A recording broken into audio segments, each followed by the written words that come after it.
morning, everybody. Thanks for being here. We are really excited and energized in terms of what we're doing in our retreat. We had a great evening last night with President Trump, and I think you really saw the contrast, in particular, with the fact that the events were going on at the same time, but the contrast between the president, the accomplishments that we've seen in the last 3 years, all across the board, from the economy that is growing at a historic pace, unemployment, which has been down historic levels, unemployment for women, unemployment for African Americans, unemployment for Hispanics. Across the board, you've seen regulatory reform. You've seen the effort, which has been crucially important, to rebuild the military. A long list of accomplishments: the defense of life by this president, the appointment of judges to the bench who will defend the Constitution. And so you have seen that. We had the opportunity to talk about that last night, the opportunity to talk about where we're headed into 2020.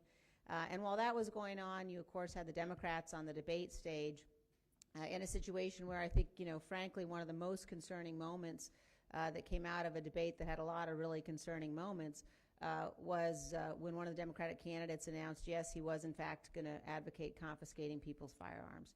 So I think you're going to continue to see a very clear contrast between a Democratic Party that is absolutely in the throes of the socialists, a Democratic Party that fundamentally wants to massively expand the role of government in our lives. And that's a choice people are going to have. Are they going to choose the true, fraud of socialism, or are they going to be in a position where they choose to continue the kind of successes that we've seen now for the 3 years of the Trump presidency? And we know that when people go into the polling booth and make those choices, we're going to be in a position where we're able to take back the House, we're going to keep the Senate, we know we're going to get the president reelected. So we're excited about where we're headed today. We have Vice President Pence, Secretary Pompeo coming to speak to us, and I know our whip and our leader are going to talk about some of our other breakout sessions where we're really going to be very much focused on the future. So we look forward to a good day here in Baltimore, and to a great 2020 cycle coming up. And with that, I will turn things over to our whip, Mr. Scalise. Thank you, Liz, especially doing such a great job of putting this conference retreat together and bringing our members together at an exciting time. And look, our members always get invigorated when we hear President Trump come and talk with us about the things that we've done together and the even bigger things we can do together when we get the majority back. And this conference retreat especially is kind of one of the more visionary that we've had, because we were in the majority working with President Trump, and we got some big things done. And the president talked about the results of those big things last night, just how great this economy is doing. The president focused a lot of time talking about how America has the hottest economy in the world right now. And it didn't happen by accident. It happened because of conservative policies, because we cut taxes for every income level. And in fact, what are the results of those tax cuts and the regulatory relief we brought in? We now have the lowest unemployment levels in so many different important demographics. Lowest unemployment level for African Americans, lowest unemployment level for Hispanics in the history of our country. Do you know that today, on average, every single day on average, more than 1,800 women start businesses? Think about that. Women-owned businesses at a historically high level. 1,800 women-owned businesses being started every single day now in America because of this incredibly hot economy that we created. And look, for whatever reason, every single Democrat chose to oppose these policies when we were passing them through. And so when you look to the future, the things that we're going to be talking about at this retreat, like putting together a better health care plan for Americans. The biggest problem right now is that the health care costs too much. The Democrats' answer is to go the other way. They're not even satisfied with Obamacare. They want what they call Medicare for All, which we know means the elimination of more than 180 million private health insurance plans. For people on Medicare Advantage, 20 million Americans who enjoy Medicare Advantage, they eliminate that as well. What we want to do, and that results, by the way, we know what's going to happen. You're going to have longer lines, higher costs for health care. American people don't want that. They want us to focus on lowering costs, giving them more choice, and protecting people with pre-existing conditions. That's what this president talked about last night. That's what we stand for. That's what we want to implement when we get the new majority next year, which we will. And I tell you what, the biggest applause lines were when the president introduced our two new members of Congress who are going to get sworn in next Tuesday. To see those wins in North Carolina, and especially how President Trump's influence played an active role in increasing turnout, higher turnout than we had last year, and it's much closer to the kind of turnout we're going to see next year when President Trump's going to be on the ballot with us. And we can go into all of those districts that we lost. So many of them that President Trump won in 2016 that I think he'll do even better in 2020. And I see that when I go around the country, travel into all of these swing districts. You see enthusiasm for the president's policies. You see a real enthusiasm for moving away from socialism that the Democrats are trying to go towards, and working with Republicans to get even bigger things done for this economy. The person who's leading us in that charge, our leader, Kevin McCarthy. Thanks, Steve. Before I begin, I do want to acknowledge 205 years ago today, the British attacked Fort McHenry right here in Baltimore. Part of the War of 1812. We were outnumbered, but we were fighting for the same things we're fighting today. For liberty, for freedom, and against tyranny. That battle took place on the second day, September 14th. They lowered the small American flag to raise the 30 by 42 big American flag. Why? It was a sign of victory. Francis Scott Key witnessed that out on the British ship, and then wrote what became the Star-Spangled Banner. That was 205 years ago today. The battles we have may be a little different, but the theme is still the same. How do we bring more freedom and liberty to this country? How do we fight tyranny? When I watched last night the Democrat debate, I was able to do that after the president spoke because it was still going. Two things that were of interest to me. I never heard impeachment come up, and I never really heard them talk about the economy. The strongest economy we had in the last 50 years, and really no discussion. I think part of that reason why this economy is so strong, the Democrats didn't have that much to do with it. We passed the tax reform that made American businesses actually able to compete around the world. Not one of them would vote for it. There's some things we wanted to finish getting done, like immigration reform, but not one Democrat would vote for it. The president last night, he had a lot to talk about of the successes of coming up in his third year, but he also talked about the accomplishments that time, but also what we need to accomplish going forward. And that's what this retreat will be about. The Vice President will be here at lunch. We'll have Secretary of State Mike Pompeo at dinner. We'll have breakout sessions in between, going through from Russia, China, the new technology, from the environment, from we got household homework ideas, workforce, and others. The members will all be participating throughout, so we're looking forward to building on a very exciting first night of a retreat and growing into a majority as well. So let me stop there, take any questions and comments. I know I missed you yesterday. Go right ahead. Hey, Mr. Leader, a number of the seats that the Republicans lost in the midterm were not lost on policy, but on tactics such as ballot harvesting and other things. How have the House Republicans sort of tuned up to sort of take advantage of these new tactics going into 2020? You're correct. There were election law changes. I mean, there's a couple places you want to look. To Maine, they changed the law of how you vote in a federal office. That now you no longer pick one person. There's 2 congressional seats in Maine. Republicans had one of them. You don't vote for one person, you rank them. Bruce Poliquin got the most votes in that election, but is no longer the member of Congress. Because what they did, they dropped the last person, whoever they voted for second, now gets a first vote. Craziest thing I ever heard. In California, they changed the election law that before, a lot of us vote by absentee, I do, that when you voted by absentee, you would fill out the ballot, you'd put it in the envelope, you'd sign the back of it, either you return it or somebody in your immediate family. When it went into the election office, your ballot didn't count yet. What they did, they pulled up your envelope. They looked at your signature. They had certain people in there that had gone to school within handwriting. They pull up your voter registration. They check to make sure the protection within an election that it was you. Then they opened your ballot. They took that all away. No longer do you have to sign it, and people can come to your door and pick your ballot up, whether it's filled out or not. We found that even in a case like David Valadao, where the day after the election he was ahead by 6 percentage points. 3 weeks later, he had lost by less than 900 votes. Our young Kim, not only did she win on election day, she comes in and starts new member orientation.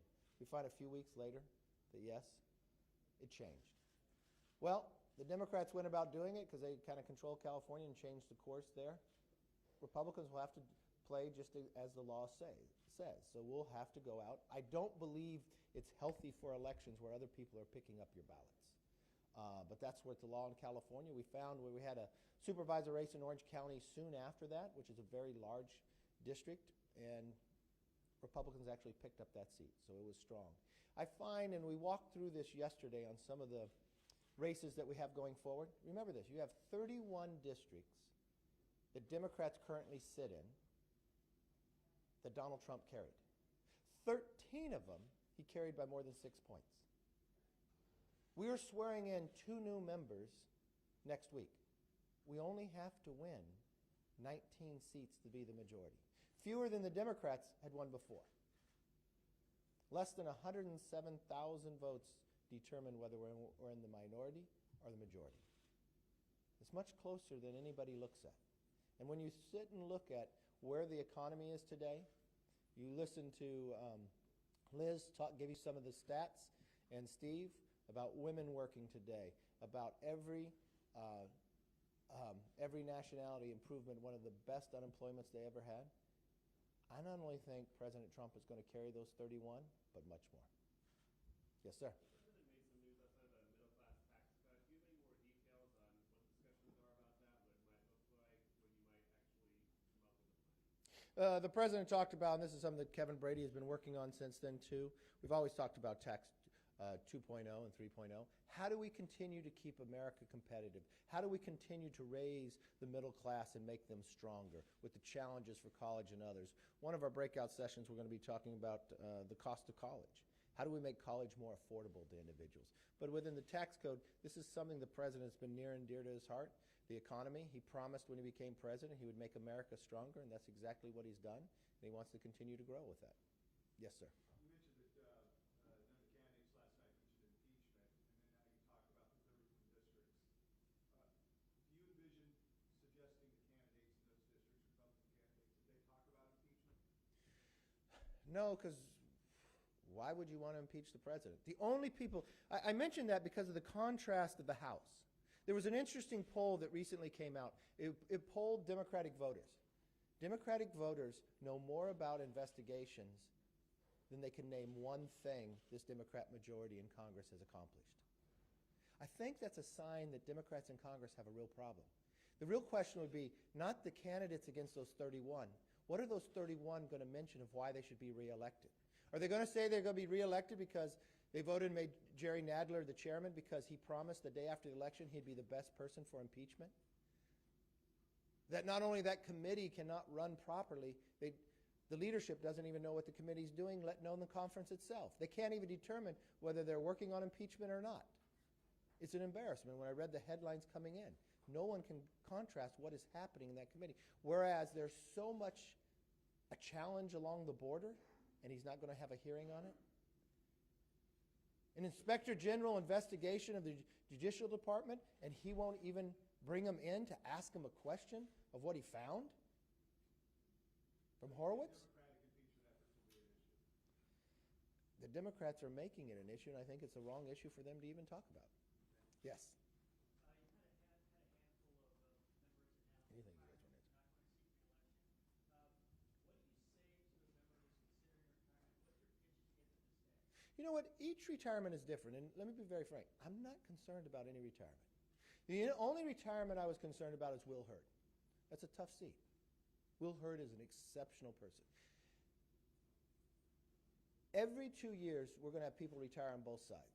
Susan Davis recently announced retirement. On the Democratic side, I served with her. I will miss Susan Davis as well. Ted Poe 2 years ago was going to retire. I love Ted Poe. I wish all the work that he'd done, been able to say. I never knew this man named Dan Crenshaw, but I got to know him.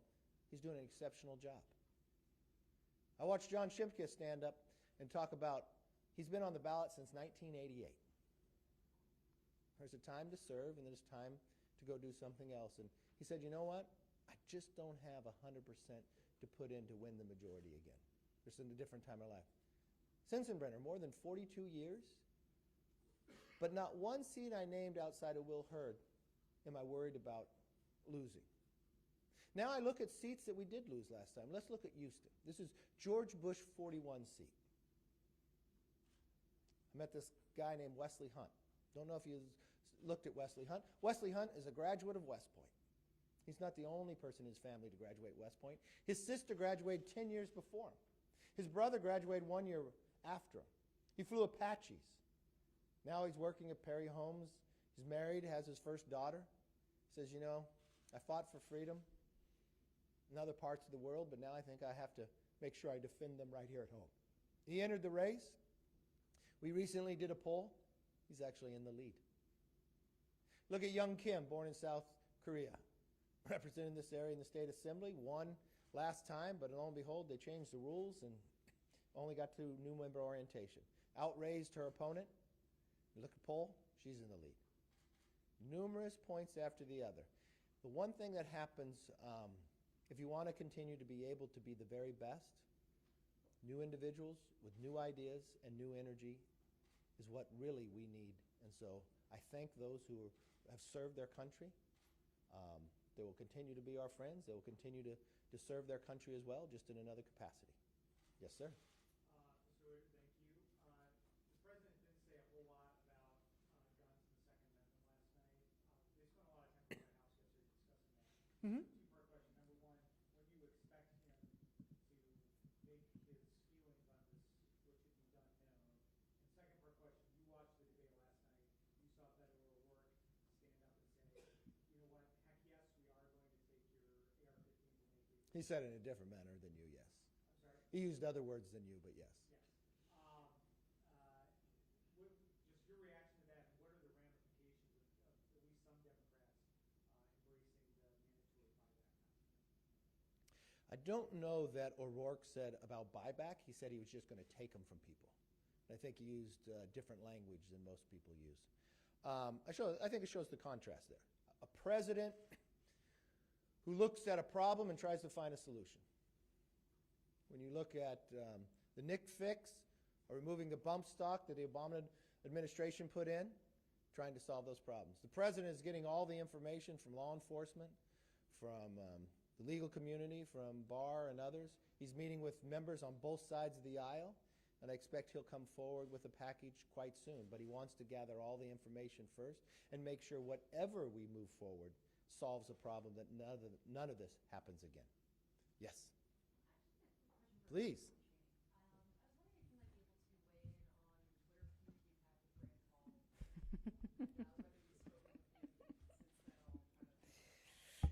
Well, I enjoyed it. I thought it was an enlightening exchange.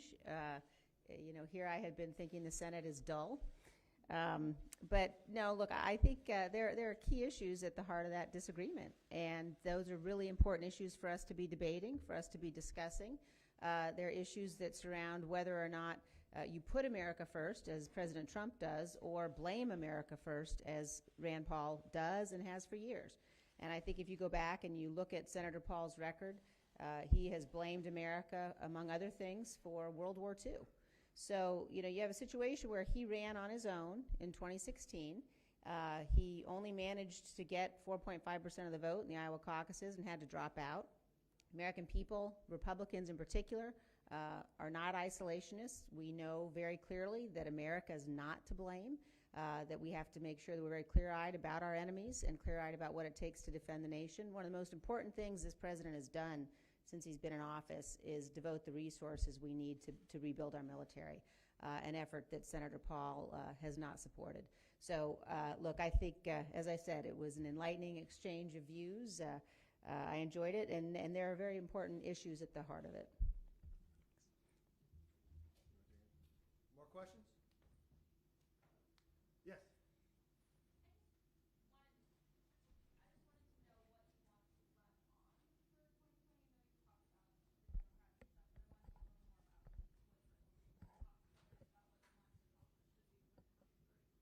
There's a number of things we hope to accomplish. Hope to build on what we have started before. Continue to build a stronger America, a stronger economy. There's challenges that we didn't get fixed. We want to fix immigration. We have a problem along our border, and there's a great contrast, because when you run, there are a power of ideas. One wants a borderless border when you go down. When I look at where the Democrats are offering, then let's talk about health care. First thing we want to do is protect pre-existing conditions, but we want to lower the cost of health care and raise the quality at the same time. I look at what the Democrats are offering, Medicare for all. They want to end health care for more than 180 million Americans for their health insurance themselves. I look to a place that we want to make sure we protect the environment. I look at the contrast between the Green New Deal that lowers the economic life of all Americans, the contrast that we want to do. California wants to remove a plastic straw. We want to move plastic from the ocean. 90% of all the plastic that goes into the ocean today comes from 10 rivers in the world, and not one of them is in America. But we can still do something about it, because this ocean is the entire world. You watch an introduction of a bill we're recently doing. You look at the extraction of CO2. Everybody's concerned about CO2. A UK company on a very small scale can extract CO2, actually use it in the production of energy. We're building this on a small base, on a larger basis down in Texas. Bill Gates, Chevron, Oxy are all involved. Dan Crenshaw has a bill that actually enhances the ability to extract CO2. It's stuck in committee simply because Dan Crenshaw happens to be a Republican.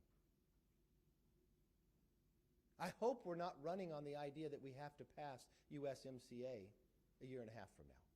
This is something that we should do this month. When I find that it would only make America stronger, at the minimum, 180,000 Americans more would have a job today if this was passed. We watch Mexico already ratified, Canada's sitting and waiting. When I look at the cost of college, why does college have to cost so much? What's the return on the investment? When I look at colleges like Purdue, where they have kept the tuition low, but increased the number of graduates. They've actually looked at it outside the box. It's one of the things we'll talk about today, where the college itself has skin in the game. It makes sure that you're going to get an education, that it'll take a small percentage of what you're able to make to pay for your college in a short time frame. So the college actually wants to make sure you have a job when you walk out. We look at workforce, the challenges in the 21st century to actually find the employees and the training to be here. That's another one of our breakouts. Then when I look at everybody's way of life, privacy itself. What's happening when it comes to the internet and what somebody's gathering about you? I believe in private properties. I also believe your privacy is a private property. So these internet companies, we should know exactly what they're extracting from us. If they want to monetize it, we should get a piece of it. We should be able to move our own data, and we should be able to delete our own data. I want to make sure there's competition in this world, that not a few companies are controlling all. There is a long basis of ideas. And one of the main items that we're doing is making sure this country is able to defend itself. We've watched in the Obama administration the destruction of our military. You've watched since we've been in to rebuild our military, to make sure our planes can fly, to make sure our men and women are well trained and safe. We'll continue to do that as well, because when America leads, the world is safer. I also believe in pure leadership. When anyone in the world stands for freedom, we stand with them. And that includes in Hong Kong. From the same time in the 1980s when we stood with the shipyard workers in Poland. Those are a few contrasts of what I see happening in Congress today. I don't see legislation being passed. I don't see problems being solved. We have a surprise billing problem, where individuals go to a hospital that is in their network, have a procedure, then find out that doctor is not in the network themselves, and get some surprise bill. Why is that not solved? I watch prescription drug prices continue to rise. For the first time with this administration, we've been able to lower them than last year. But the other thing that I found, that we were able to pass 3 bills on the floor this year. Bipartisan, 100% coming out of the committee. But what did the Speaker of the House do? She put a poison pill in so it would never become law. I am frustrated with the idea of the way Congress is being run, that no problem can be solved. That is what's wrong. We can find that we can work with anyone who's willing to work with us to make sure America is stronger. I'll be less concerned with the idea of where the Speaker is today. She's more concerned about tearing down this president than building up America. So if you want to know what we'll run on, it will put America first. We will make it stronger. We'll make it prosperous. And we'll make it for everyone, not just those who philosophically agree with us. Yes, ma'am. We're done? Thank you so much.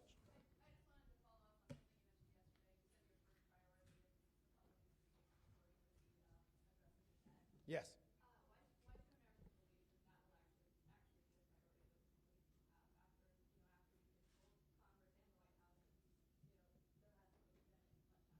Well, the first thing I would look at, what did we do when we were in the majority in the House? When we took the majority in the House, the first thing that happened was Nancy Pelosi gave that gavel to John Boehner. We have 12 appropriation bills. The power we have is over discretionary funding. Mandatory funding, which is the real rise in the spending, goes on even when government shuts down. When I had to hold and give that gavel back to Nancy Pelosi, those 8 years later, what we spent on discretionary funding was less than when she handed it to us today, that more than 8 years ago. So yes, what we had power over, we controlled. What we passed was a budget that balanced in 10 years. The Democrats took the majority. They won't even produce a budget.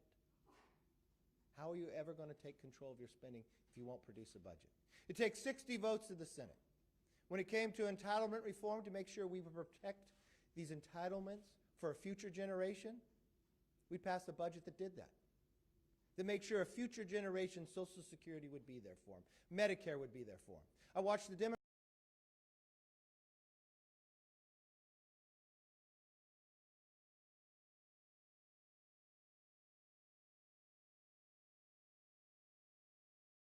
out of control because every society has collapsed when they've overextended themselves. I've watched the Democrats expand it further.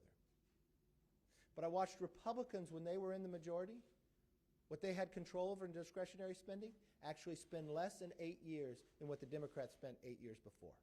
If we are given the majority and the opportunity one more time, our promise will be we will not allow the Democrats to stop us again. We came one vote short in the Senate from entitlement reform. We'll have the ability with the Republican Senate and with President Trump to change it once for all and make America stronger.